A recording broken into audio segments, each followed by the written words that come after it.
umaga sa lahat. Yan ang live na kuha ngayong gabi sa Parañaque Integrated Terminal Exchange. Marami pa rin pasahero na nag-aabang ng masasakyan. Ito naman ang sitwasyon sa Balintawak Toll Plaza sa North Luzon Expressway sa mga oras na ito. Pila pa rin ang mga sasakyang palabas ng Metro Manila. Habang sa Batangas Port, problema ang mabagal na pagdating ng mga barko. Tuloy, maraming pasaherong inabot na ng gabi. Sa Davao City Bus Terminal naman, tuloy-tuloy din ang pagdating ng mga biyahero. Ang update sa mga lugar na yan, alamin mamaya live. Magandang gabi, Pilipinas. Sa Frontline tonight. Aberya sa mga pauwing probinsya, mga bus natatraffic kaya naipon ng mga pasahero. Pati mga barko hindi agad makadaong kaya't may mga ginabi. At sa NAIA, merong pasaherong may baril sa bagay. Pangulong Bongbong Marcos bumagsak ang approval at trust trading habang tumaas naman ang kay Vice President Sara Duterte. Attorney Harry Roque, sinampa ng reklamo kaugnay ng pagkakalat umano niya ng pulburon video, pati ang vlogger na si Maharlika Damay. Pasig Congressional Candidate Christian Sia na nag-joke tungkol sa mga single mom, pinadi-disqualify ng COMELEC. Labing-isang lugar sa buong bansa nakaranas ng mapanganib na damang init. Ang heat index naman bukas at sa Bienes Santo alamin. At sa Frontline Showbiz, ang historic na Filipino act na first time nakapasok sa Billboard Global 200.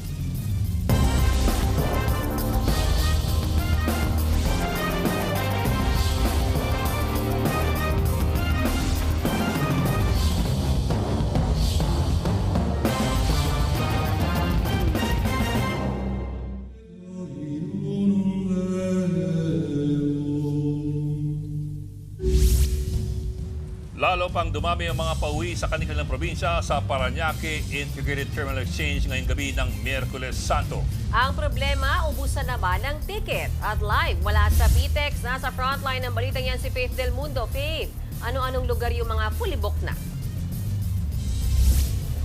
Yes, Bok, may karamihan nga ng mga pabiyahing Bicol ay fully booked na. Tulad nga yan ng Paligaspi, Panaga, Pacatanduanes, Pabuhay, Kamsur at sa Tabaho, Albay. At as of 10 p.m. nga ay tinatayang nasa 198,000 na yung bilang ng mga pasahero dito sa Parañaque Integrated Terminal Exchange. Fully booked na ang biyaheng Bicol ngayong gabi dito sa PTEX. Si Melody na galing pa ng Carmona, Cavite, babalik na lang daw bukas para magbaka sakali ng tiket papuntang Camarines Norte. Nalulungkot. Hindi agad nakasakay eh. Gaantay pa kami hanggang ngayon. Si Joshua naman, excited sa iuwing TV na pasalubong sa magulang niya sa Daet, Camarines Norte. Kaya magtitiis daw siyang magpalipas na magdamag dito sa terminal para sa tiket. Alas 3 pa po ako dito dumating, wala pa rin po. Kasi fully book nga po. Malaking hassle po para sa amin ng mga walang ticket. Kahit na gusto namin mapag-reservation, wala pa rin po.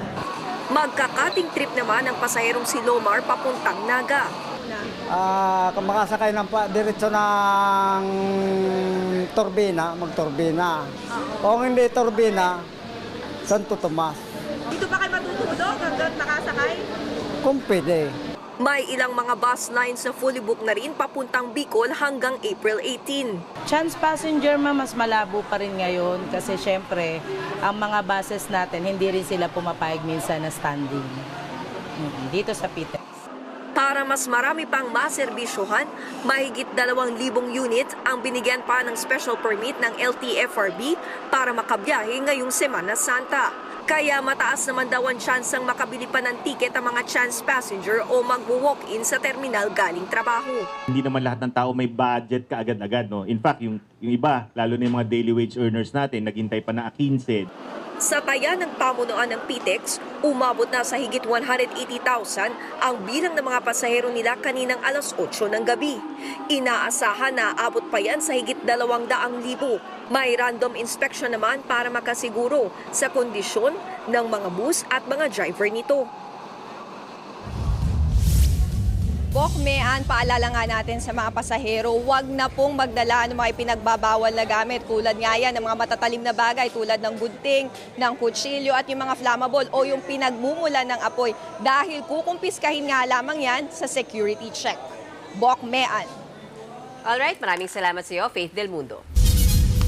Marami naman nagbabakasakaling makasakay sa Batangas Port ngayong gabi. Ang diskarte ng ilan, nagbabayad na ng terminal fee para makapasok sa loob ng pantalan kahit wala pang ticket. At live mula sa Batangas Port, nasa frontline na balitang yan si Brian Basa.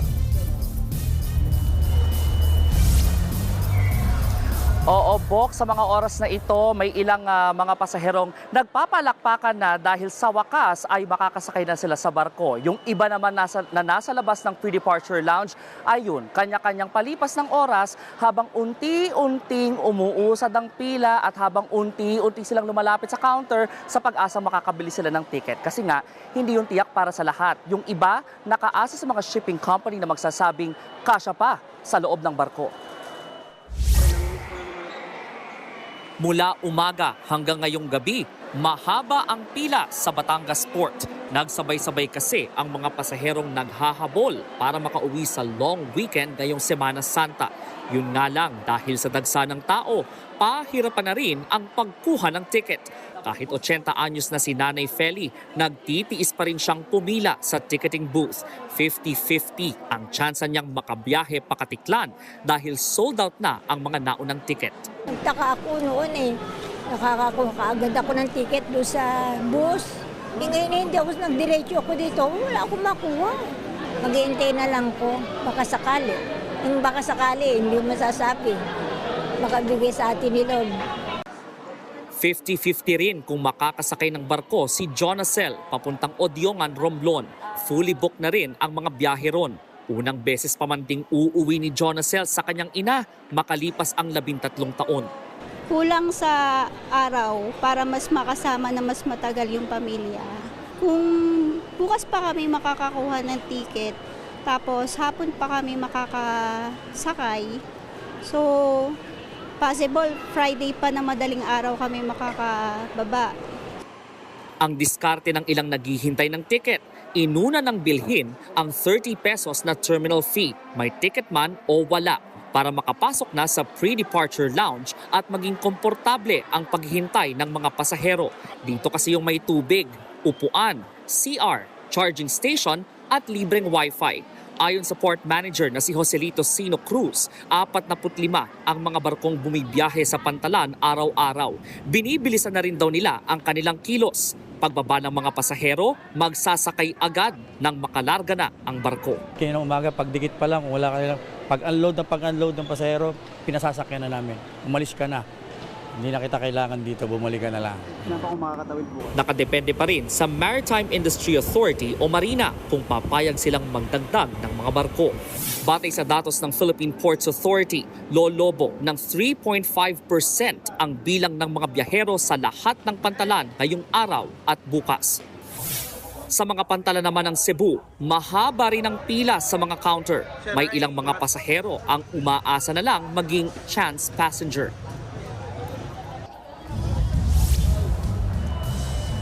Naalala ko lang, may inabot sa akin itong si Nanay Feli habang nagkukwentuhan kami. Isang tumpok ng rosaryo, 4 agad, walang kaabog-abog, inabot sa akin. Dahil para daw sa kanya, paalala ito na minsan sa oras ng kagipitan, wala raw magagawa ang tao kundi ipagkatiwala sa Diyos ang sariling problema. In her case, ang kanyang problema ay kung paano siya ngayon makakabiyahe papuntang Katiklan. Samantala, nasa 35,000 na ang mga taong nagpunta rito sa Batangas Port ngayong araw as of 8 p.m. Pero dahil ilang minuto na lang, Huwebes Santo na, ay inaasahang hindi pa rin iikli ang mga pila sa ticketing booth at hindi pa rin kokonte ang mga tao rito dahil nga gusto nila makauwi na o makabiyahe na agad-agad. Balik sa inyo. Maraming salamat, Brian Basa. Kanya-kanyang diskarte naman ang mga naiipit sa mabigat na traffic sa North Luzon Expressway ngayong gabi. At live mula sa NLEX Balintawak Toll Plaza, nasa frontline ng balita yan si Ian Suyu. Ian, ano na ang huling sitwasyon dyan sa NLEX?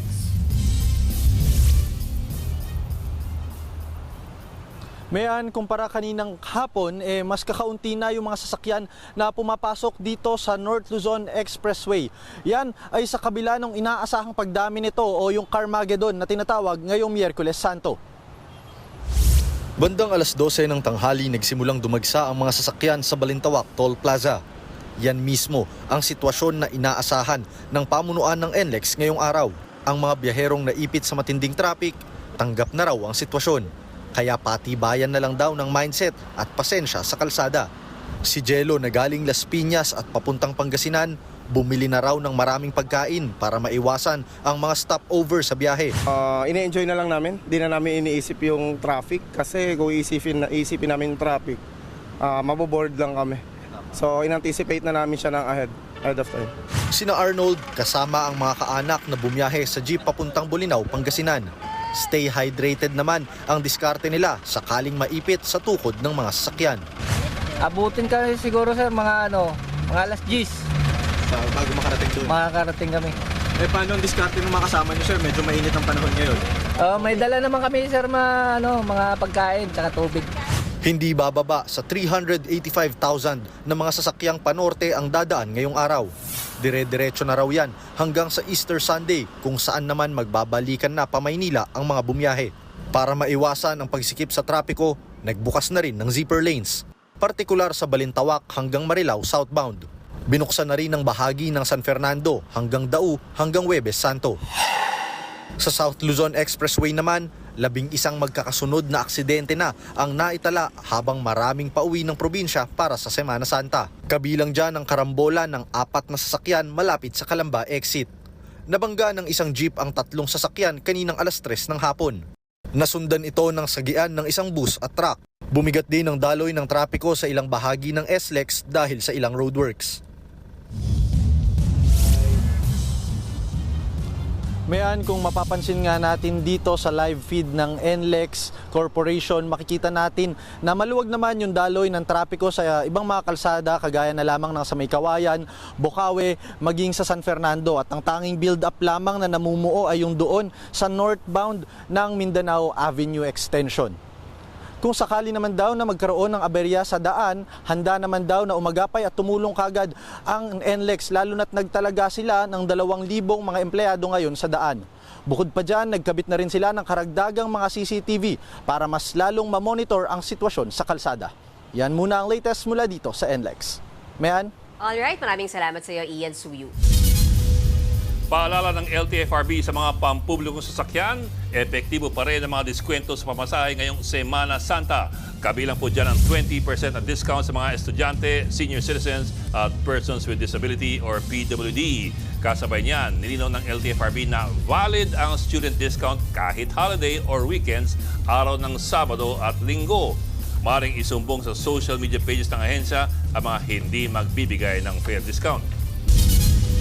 Mahigpit na rin ang pagbabantay sa mga paliparan sa gitna ng dagsa ng mga pasahero ngayong Semana Santa. Katunayan, isang negosyante ang naharang dahil sa pagbitbit ng baril at mga bala. Nasa frontline ng balita yan si Marian Enriquez. Papuntang Bali, Indonesia ang pamilya ni Loretta para doon mag-Holy Week. Maaga silang pumunta sa airport dahil alam na raw nila na dagsa ang mga biyahero ngayon. So, talagang 4 hours before. Kasi magpipila pa sa travel tax. Saka baka may mga problema, so mabuti nang mas maaga pumunta. Ang mag-anak naman ni Roy biyaheng Hungary. Ang kanilang mga bagahe, balot na balot ng plastic para raw iwas tanimbala. Ano man yung mga tanimbala, di ba? Totoo naman yun, nakikita ko naman. Pag dyan pa kami, mas mahal kaya kami na lang gumawa. Sa gitna ng dagsa ng mga biyahero, isang negosyante na papuntang Singapore ang nahuli. Sa x-ray machine, nakita sa loob ng kanyang hand carry bag ang kalibre 40 baril at mga bala. Wala siyang maipakitang pertinent documents related doon sa pag-possess niya ng kanyang firearm. Sabi niya, nung tinatanong siya, laruan daw niya ito sa kanyang farm. Kinumpiska ang baril at mga bala. Kakasuhan pa siya ng reklamong illegal possession of firearms at paglabag sa Omnibus Election Code. Nag-inspeksyon naman kanina ang direktor ng PNP Aviation Security Group na si Police Brigadier General Christopher Abesha. Nasa 3,000 tauhan daw ang ipinakalat nila sa lahat ng paliparan sa buong bansa. We have already maximized our personnel. Pati po yung ating mga nag-oopisina na personnel from our headquarters, ibinaba po natin sa ating mga airports. Ayon sa Manila International Airport Authority, posibleng pumalo sa 1.1 million ang mga pasahero sa NAIA ngayong Semana Santa. Mas marami noong nakaraang taon. We are prepared for any eventualities, especially with Oplan Biyaheng Ayos. At the same time, meron din kaming mga help desks that are there.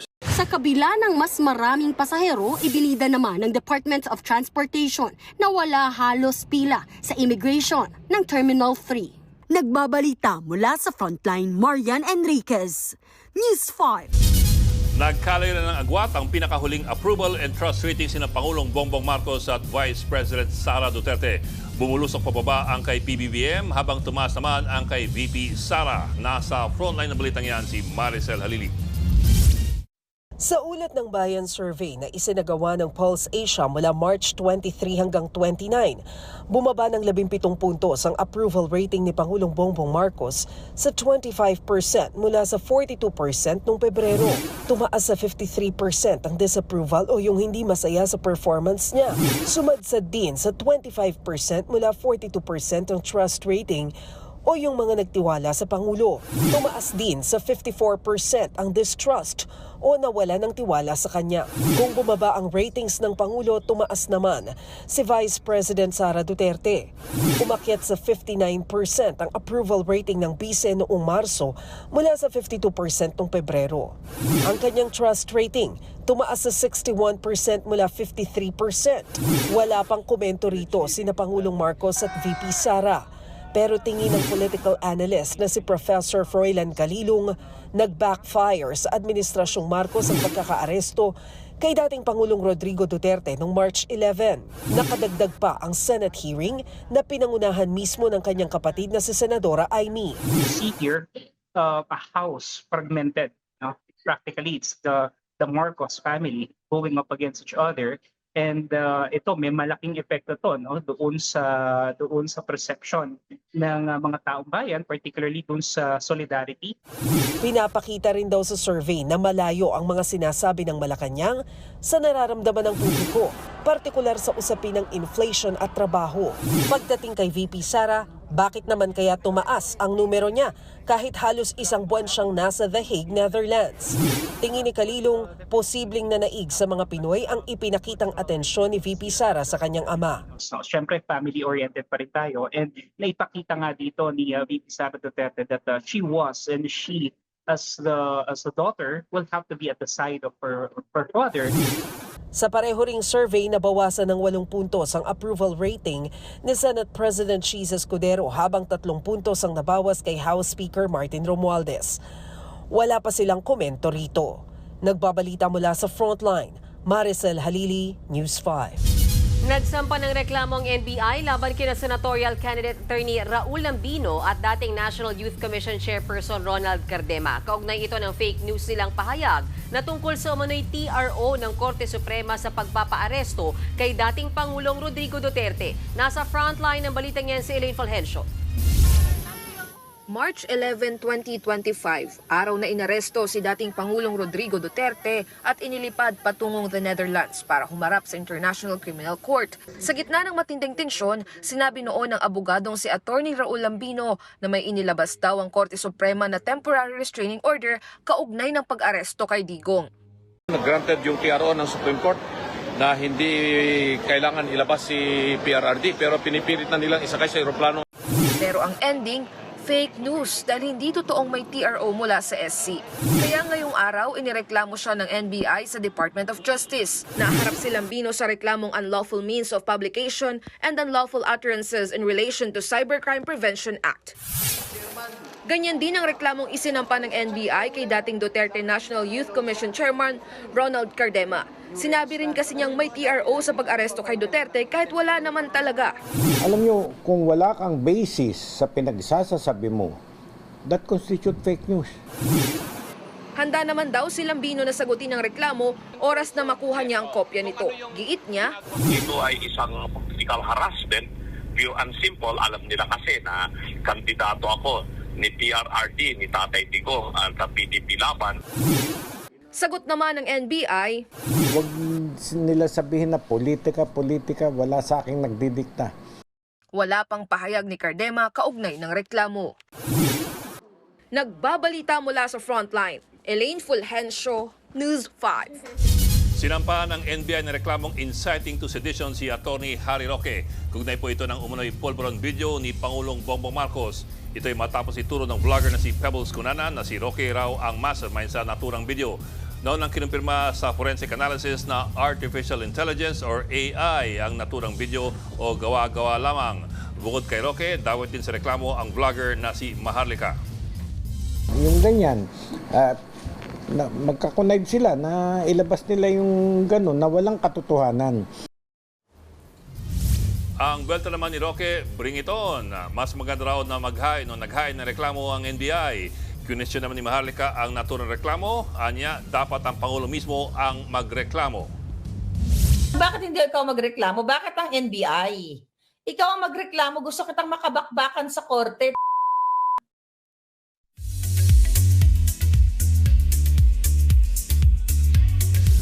Showbiz Tonight na tayo. Iniintriga ng mga marites ang IG story ni Kailin Alcantara sa gitna ng breakup rumor nila ni Kobe Paras.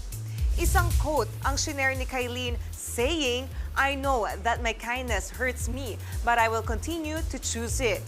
Bago yan, unang itinanggi ng dad ni Kobe na si Benji Paras na hiwalay na ang dalawa. Speaking of Kobe, dumepensa sa kanya ang kapatid niyang si Andre Paras matapos maglabasan online ang ilang party pictures ng kapatid na tila nakawala raw sa hawla. Sa mga litrato, pinalalabas na nakikipag-party si Kobe kasama ang ilang babae. Paglilinaw ni Andre, girlfriends ng mga kaibigan ni Kobe ang mga babae sa photos. Alam din daw ni Andre na sinadya ng uploader na gawing masama ang imahe ng kanyang kapatid. Ngayong trending ang breakup rumor ni na Kobe at Kailin. Nag-comment naman dyan ang uploader at humingi ng sorry. From breakup to magjowa? How true naman kayang taken na si Piolo Pascual? Yan ang tanong ng mga marites ngayon matapos kumalat ang sweet photos nila with model na si Kim Rivera sa beach. Ang chika pa ng veteran showbiz host na si Lolit Solis, si Kim mismo ang nag-post niyan online. No comment pa naman dito sina Piolo at Kim. Patikim pa lang yan sa may init kong chika, kaya dyan lang kayo. Susunod, mga biyahero sa Davao Bus Terminal, marami pa rin. Christian Sia na kumakandidato ang kongresista sa Pasig, pinapadisqualify ng COMELEC dahil sa mga biro sa campaign rally. Siberian Husky na umunoy nilapa ang panabong na manok, binaril. At ang tindi naman ng init na umabot ng 44 degrees Celsius. Magbabalik pa ang Frontline Tonight.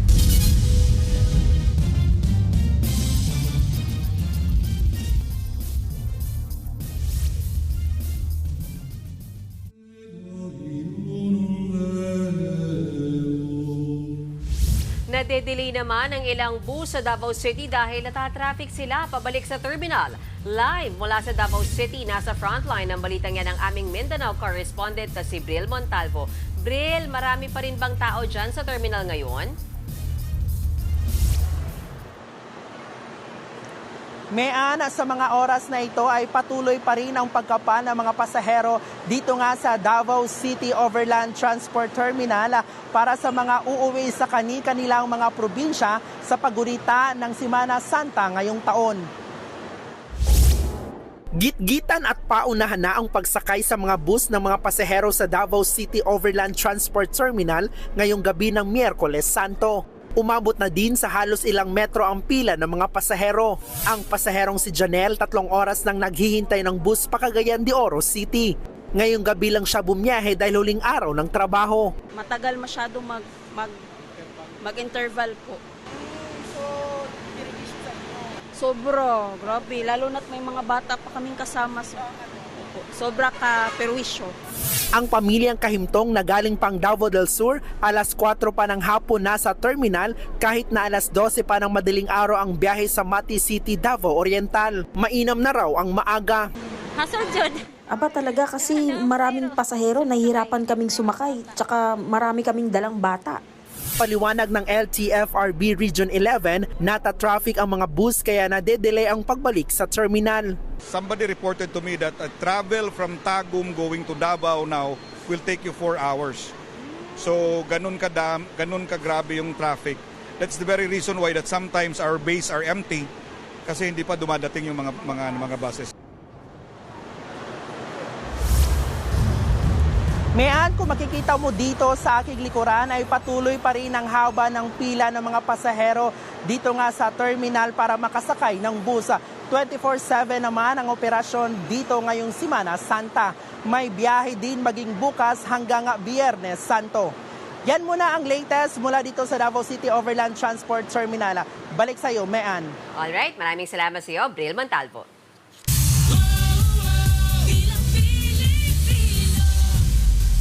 Pinadidisqualify ng COMELEC si Pasig Congressional Candidate Christian Ian Sia kaugnay sa kanyang kontrobersyal na pahayag sa isang campaign rally.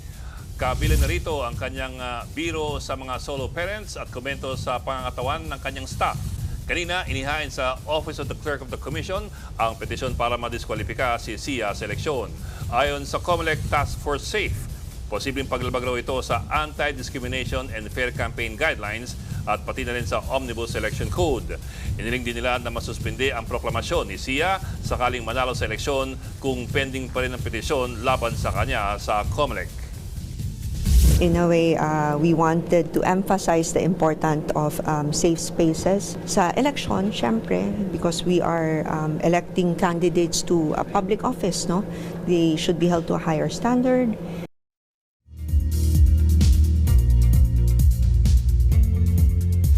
Mga kapatid, 11 lugar ang nakapagtala ng mapanganib na damang init ngayong araw.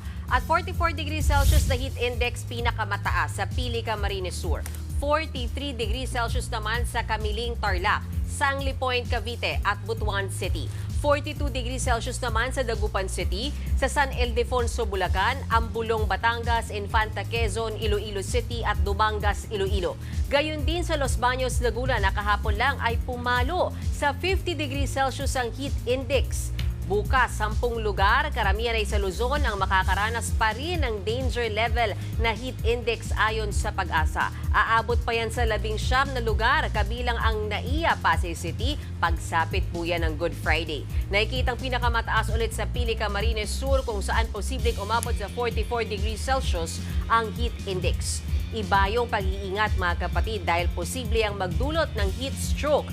Samantala, ayon sa Metra, posibleng umulan bukas ng hapon sa ilang lugar sa Eastern Visayas, Caraga, Davao Region, Northern Mindanao at Soc-Sargen. Epekto naman po yan ng easterly winds.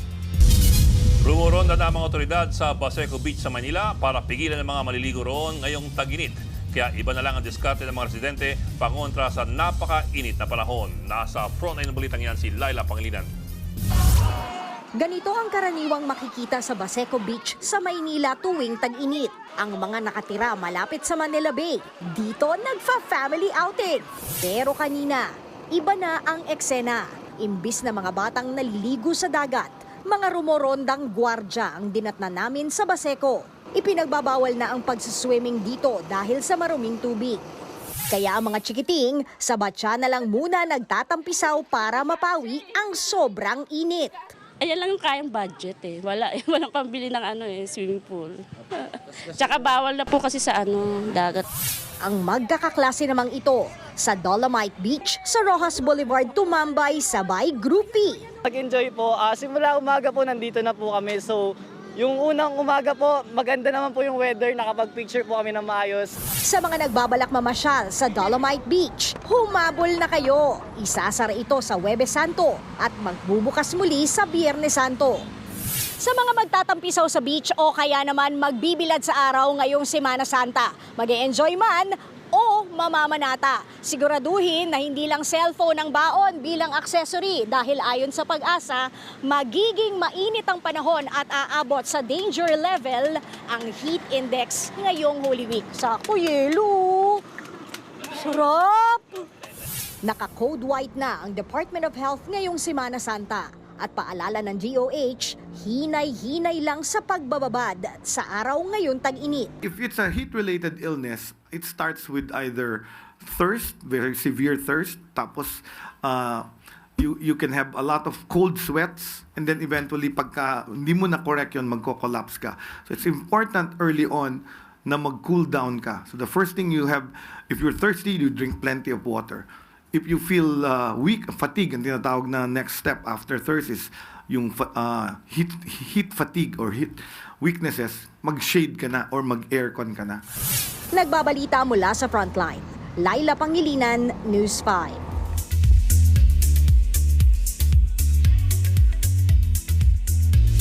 After 3 years, magbabalik sa K-drama series ang Korean oppa na si Lee Jong-suk. Bibida siya sa K-drama adaptation ng fantasy romance webtoon na The Remarried Empress. Gaganap si Lee Jong-suk bilang isang prinsipeng may sikreto. Makakatambal niya si Shin Min-ah na gaganap naman na bilang isang empress na nakipag-divorce sa asawa niyang emperor dahil sa pakikiapid nito. Makakasama rin nila sa project sina Ju Ji-hoon at Lee Se-young. 2022 nang huling napanood si Lee Jong-suk sa series na Big Mouth kung saan nakatambal niya ang Girls' Generation member na si Yuna. Susunod, Siberian Husky na nanlapa umano ng panabong na manok sa Bulacan, pinaril ng airgun. At Philippine Eaglet na si Riley pumanaw na. Tutok lang mga kapatid dito sa Frontline Tonight.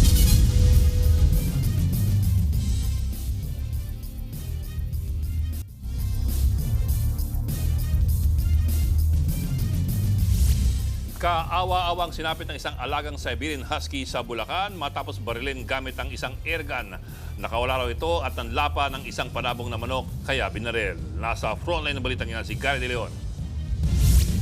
Hinang-hina ang Siberian Husky na si Winter. Dinala siya sa veterinary clinic matapos mabaril ng airgun. Kwento ng fur parents ni Winter, nakawala ang aso sa kanilang bahay nang hindi nila namamalayan. Hinanap nila ito hanggang sa nabalitaang nakuha pala ng mga otoridad ang aso at dinala sa rescue center. Pero nakatakas din daw doon si Winter. Ang masaklap, may napatay daw na manok panabong si Winter matapos lapain.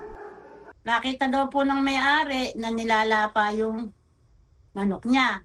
Kaya nabigla daw siya, binaril niya. Yung airgun po na ginamit parang high-end daw po na hindi ordinary. Sa x-ray result, makikita ang tatlong tama ng airgun sa aso.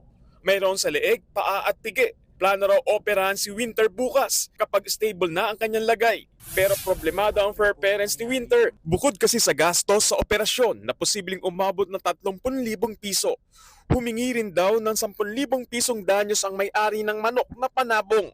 Yung 10,000 ibibigay sa kanya kasi yun po ang price ng manok niya. Tapos pumayag kami kasi ang sinabi niya po sa amin, kung ano daw po ang kailangan din sa aso, yun din po ang ibibigay niya. Pero kung hindi raw tutulong sa kanila ang suspect sa pagpapa-opera, mapipilitan daw silang magsampa ng kaso.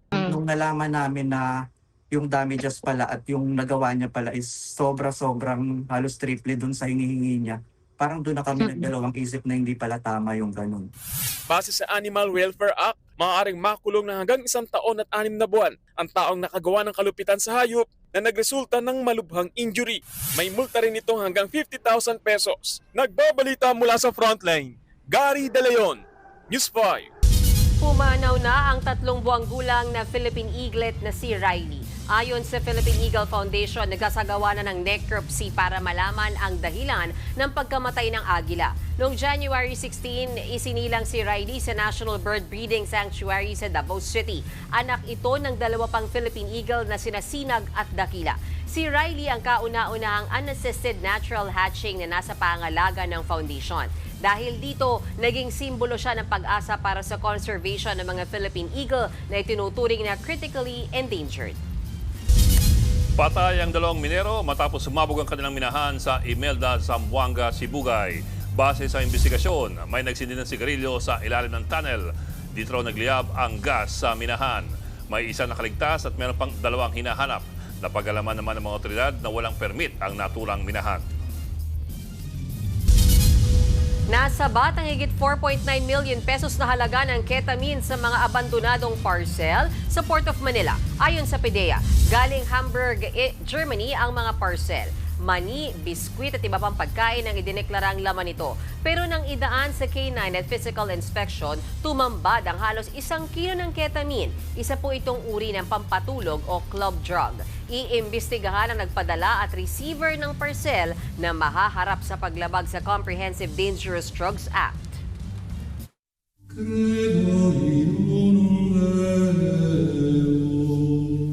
Imbes na sa plaza o simbahan, sakali tinanghal ng mga taga-Tondo, Maynila ang kanilang senakulo. Layon din nilang mas ilapit sa mga tao ang pagsasadula ng buhay at pagpapasakit ni Jesucristo ngayong Semana Santa. Nasa frontline na balitang yan si Camille Samonte. Nag-iikot ang grupong ito sa Barangay 85 sa Tondo, Maynila para magtanghal ng taunang senakulo. Bawat kalye ginawa nilang entablado.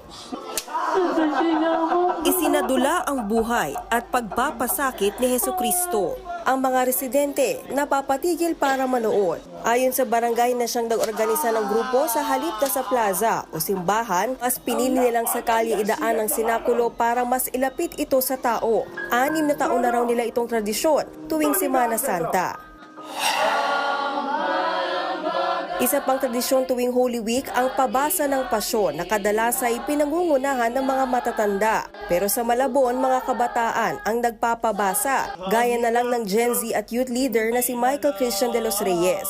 Taong 1996 ang simula ng kanyang ama ang pabasa na ipinamana naman sa kanya ang tradisyon. Para ipagpatuloy yan, inanyayahan niya ang mga kabataan sa lugar.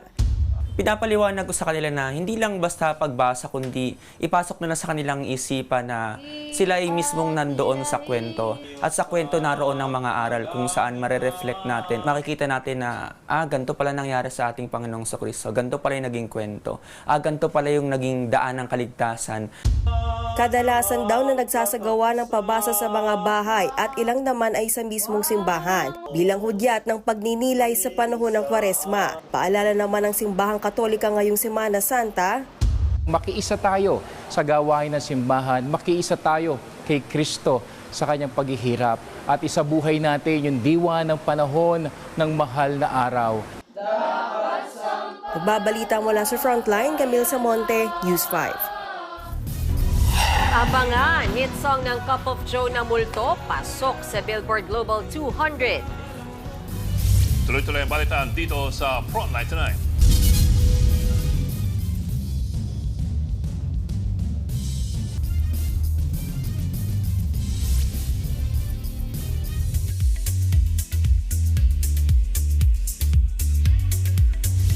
Sumakses ang bandang Cup of Joe sa kanilang bagong milestone sa global music scene.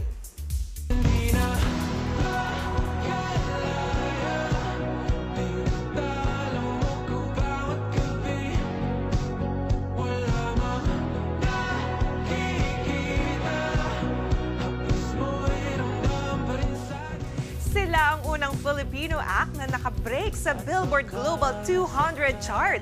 Number 181 ang kanilang hit song na Multo. Pasok din sa Billboard Global Exclusive US chart kung saan nasa number 74 na spot ang kanilang kanta. So far, ito ang highest debut at unang Filipino song na umabot sa top 100 ng naturang chart. Lalong sumikat ang kanta dahil sa viral posts sa social media na anong multo mo. Tungkol yan sa mga damdamin o experience na tila minumulto o pumapasok sa alaala hanggang ngayon. Unang nilabas ang Multo noong September 14 last year at naging lead single ang kanilang album na Silakbo. On to our second week sa Lock and Shoot ng MVP-produced Hollywood film na The Last Resort. Napaflex ang lead star na si Daisy Ridley sa ganda ng Palawan. Sabi ni Daisy, beautiful views everywhere you look, quote unquote. Ilan pa sa mga ibinahagi ni Daisy ay ang kanyang boat to ride to work.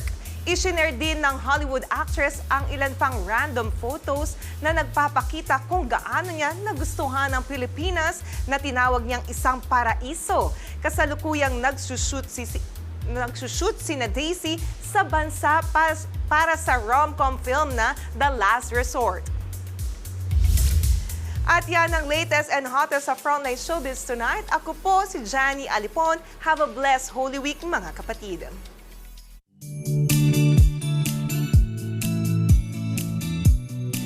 At para naman sa ating pabaong pampa-good night, may nauna ng mag-Easter egg hunt. Yan ang mga meerkats sa isang zoo sa Germany. Kanya-kanyang hanap ng Easter egg sa mga meerkats na yan. Aliw sila dahil sa colorful eggs. Cute. Siyempre, may treat din sa loob ang mga Easter egg na yan. May laman niyang mga worm na kinakain naman ng mga meerkat. Parang hindi appetizing. Effort, ano? Kakatuwa. Cute Well, sila. meerkats are not cats. Buti nilinaw mo yan. Ginugol ko nga, hindi They nga. belong to the mongoose family. Cute. And they usually live as a bunch. That's called the clan or a clan. So, pwede sila mag-dynasty. So bang i-ledwall to? Pero sa Lunes na. Papahinga tayo, ha? Ay, wala kami bukas sa Makalawa. Sa Friday. Sa Biyernes. So magnilay-nilay at makabait po kayo lahat. Same to you daw po. Aray ko. Pakabait. Umaray show. Yun po ako 45 minutong pag-imas malaking headlines. Balitan at diskusyon para sa paghubog ng matalinong opinyon. Kami yung kasangga sa pagbabalita. Ako po si Mean Los Baños. Ako naman po si Adlingao hanggang sa Lunes, mga kapatid. Yun. Magandang gabi. Magandang gabi.